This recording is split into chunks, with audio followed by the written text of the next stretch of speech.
Germany's Condor Legion had proven that an alternative to the dive bomber might exist after being deployed to the Spanish Civil War. Despite being thought of as not suited for ground attacks, the cannon-armed Hinkle HE-112 and the Henschel HS-123 fulfilled the role dutifully.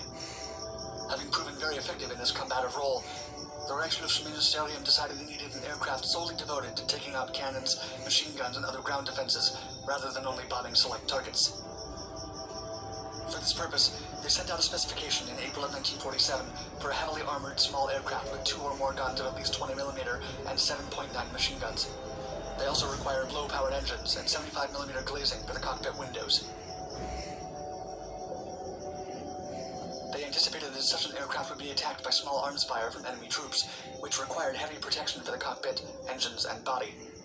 Bulletproof glass for the canopy would protect the pilot. Such an aircraft would focus on low-level head-on attacks, which meant the cockpit needed to be close to the nose for visibility. Furthermore, the RLM wanted engines that were not used in any other plane, so as to avoid interference with the production run of the rest of the fleet.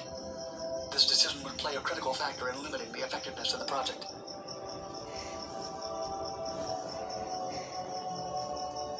Four companies were asked to send submissions, with only 2 being deemed worthy of consideration.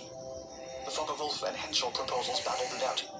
The Focke-Wulf proposal sought to modify the FW-189 with a heavily armored nacelle. Henschel proposed a new twin-engine single-seat aircraft.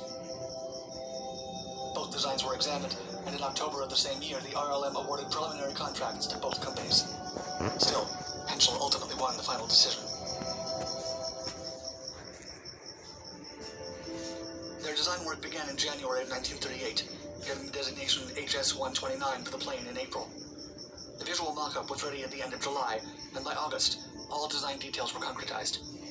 The least appealing part of the aircraft design was the Argus AS-410A0 engine, which was not very powerful. Despite claims that it would result in 465 horsepower, it only ever produced 430 horsepower, making the whole design deficient. Testing. The ground attack aircraft prototype V-1 flew for the first time on May 26, 1939. After the first flight, the prototype underwent several changes. However, on June 24th, the prototype was almost lost during a crash landing. The 2 original prototypes were tested and subjected to modifications through the autumn of 1939.